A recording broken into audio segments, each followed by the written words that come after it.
Hi everyone, this is Dan, and this is the new Teen Titans number 7 by Marv Wolfman and George Perez, inked by Romeo Tangal. And let's this video took a lot more work than I thought it would, and the reason being is, well, first off, this issue is amazing. This is a fantastic issue, and I was blown away by it. And as far as I'm concerned, I liked issue 1 in the preview, and all of the issues up till now, which kind of goes over the Trigon sort of arc, which is kind of Raven's big reason for gathering together the new Teen Titans. It's a good story, and I like it, especially the last 2 issues.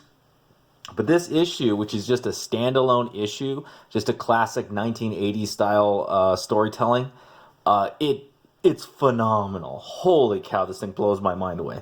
Anyway, let's just get into it. Here you got a pretty cool cover right here. There's Dr. Light, kind of a freaking C-tier piece of shit villain, yelling about destroying the Teen Titans, and some dude behind the control here is controlling all this stuff going on. Assault on Titan's Tower. So we get the Teen Titans. They're transporting back from the Azareth Temple, and they've just defeated Trigon, the great evil, the entity demon, I guess, who is the father of Raven. And they transport themselves back to New York. And Raven is emotionally kind of just drained after the whole ordeal.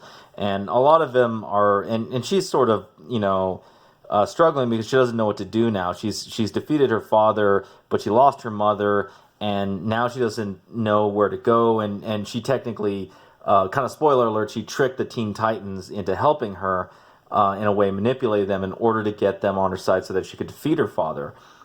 But the Teen Titans kind of forgive her, and they offer to bring her home. And this is kind of this is, to me, when I've been reading through the Teen Titans, this is the staple of this series, is just the interpersonal relationships and the human emotion and drama that kind of make this series work. Nothing like the shitty cartoon. And I'm going to continue to repeat that throughout this series. Anyhow, so you get some, Starfire is kind of comforting her. You got, Cyborg giving her some comfort as well. And here's an interesting point. So Kid Flash is probably the most emotionally distressed out of all of them internally, because Raven tricked him into thinking that he was in love with her. And he's actually not sure internally if he actually is in fact in love with her. So he tells Raven and the rest of the Teen Titans, hey, I don't know what's going on, but I need to, go right here because I need to think about what's going on. And it's a reasonable and very human thing to understand if you kind of consider what's happened to him up until now. So we go over here, we get reintroduced to the Fearsome Five, and this is Dr. Light, Shimmer, Mammoth, Simon, and this little freaking dwarf, Gizmo. And they're kind of scheming and scamming here. Simon is asking for their help to bring him back from whatever realm he was banished by Trigon. Initially, they don't want to help him, but then he says, hey, I got a plan. We can go attack the Teen Titans Tower, and I'll be able to go back, and we'll be able to crush the Teen Titans, and yada, yada, yada, DC villains, blah, blah, blah.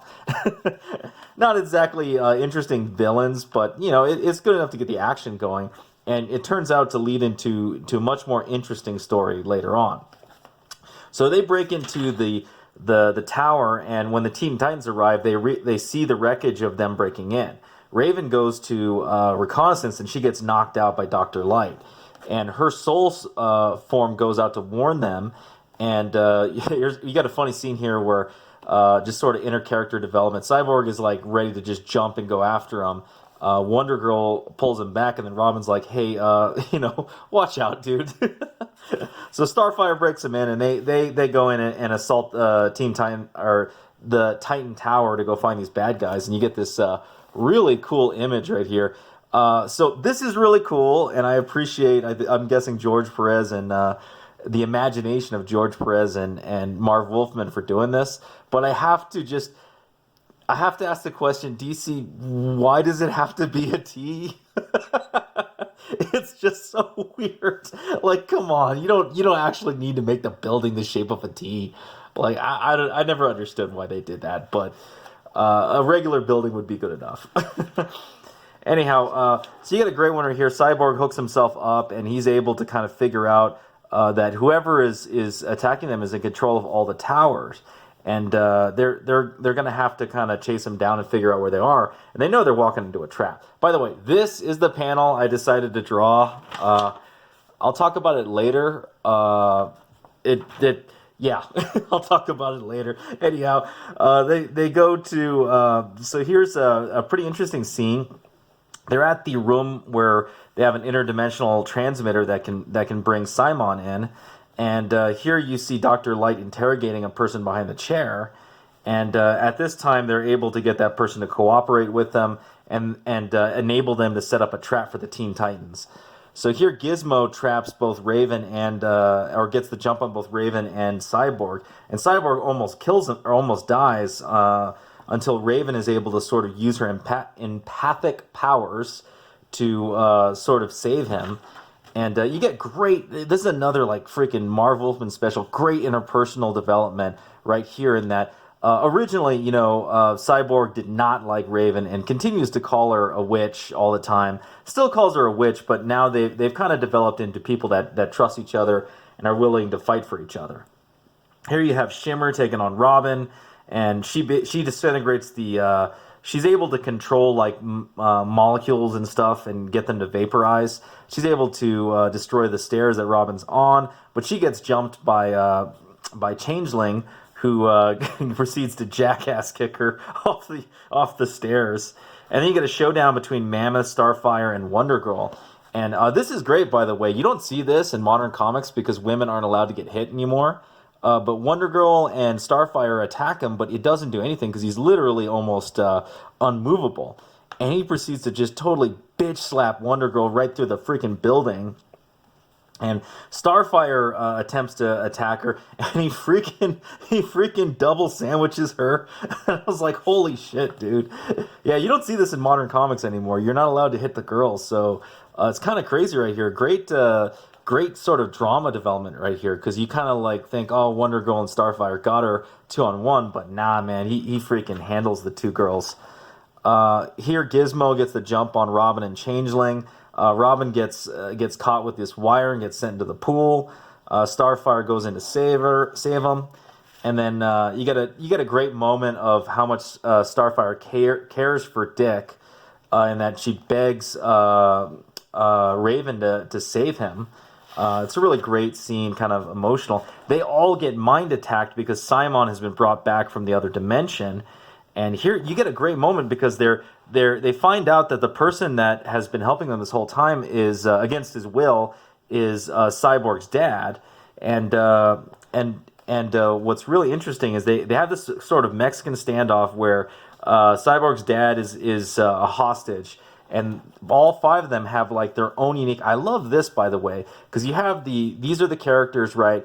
And this is kind of their first thought, and it kind of defines very succinctly and develops it even more into the reader's mind what they tend to do in certain situations. It's fantastic. So Wonder Girl is able to get the jump on Dr. Light.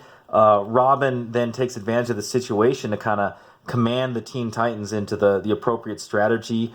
Starfire takes care of Simon. Mammoth grabs Wonder Girl, and Dr. Light attacks Starfire, but Robin's able to take out Dr. Light. Shimmer is about to defeat or to attack Starfire, but she gets electrocuted by Cyborg. Changeling is able to get the jump on Mammoth, and that opens him up enough for Wonder Girl to knock him out. And then you get the last one, which is Dr. Light getting sleep powdered by Robin, which was pretty smart plan right there. So you get the end, and you get the final confrontation between Cyborg and his dad, and we get a great explanation. This whole time up until this point, Cyborg kind of refuses to talk to his dad based on what happened. And eventually, with the support of the Teen Titans and really Raven convincing him to listen him out, you get this utterly heart-wrenching story of what really happened to Cyborg and his family. and it's really sad. It's kind of a tragedy. His parents were scientists, and they were working with interdimensional stuff, and they end up accidentally summoning a monster. It kills his mom, and it literally eats almost half of Victor, Cyborg, apart. And his father dedicated every waking hour to try to save his life, and he did with robotics. And you get to the final sad point, which is that his father is dying of cancer. And he just wanted to do anything and everything to get in his son's good graces, to at least have one last chance to say goodbye. That's why he built the Teen Titans Tower, which is revealed in this issue. He saw that his son was having, a good time being with the Teen Titans. He was getting along, making friends, and developing relationships. And you just get, oh man, these last 2 pages, it's Victor and his dad just spending, his father's last, days or weeks on Earth, alive together, just catching up and everything. And the dialogue and the writing and the narration by Marv Wolfman is just utterly gut-wrenching. I like legitimately, almost wanted to cry at the end of this, because it's so well written and so emotional. It's fantastic. And oh man, I'm not going to read this, because I just recommend you read issue 7. It is truly a great issue. And that's all I'll say about this. What turned out to be kind of a lame Fearsome Five Attack the Teen Titans ends up being just a freaking brilliant issue of just amazing character development, and just emotionally grabbing the reader and just pulling them into this world and this story. Fantastic. So, how did I do? So I attempted to draw George Perez's art. And man, dude, it was freaking hard. Oh God, so I'm not happy with this. It actually doesn't look that bad. There's some stupid mistakes I made around here. I think Starfire, I kind of goofed at small things right here. Robin's a little on the small side. Changeling's kind of boring. Wonder Girl and Raven look okay, but yeah. What did this teach me, or what did I learn from this? George Perez is really, really good, and I got a ways to go, but I did enjoy drawing this, and it is I like this panel. It's a great panel of the Teen Titans. Let's see, where is it? Anyway, let me go to it just so I can compare. This video is kind of going on a little long, so sorry about that. Where are you? Yeah, right here. So yeah, it's kind of an exploded version of this panel right here. It's actually not too bad. Yeah, okay. Well, all right. Not to keep you guys any longer. That's the video review. Let me know what you think. If you liked it, please hit the thumbs up. Subscribe if you haven't subscribed. Hit the bell for notifications. If you got any comments on this issue, number 7 of the new Teen Titans, I should say, or this art piece that I put a lot of time into, but ended up not being that great. Oh well.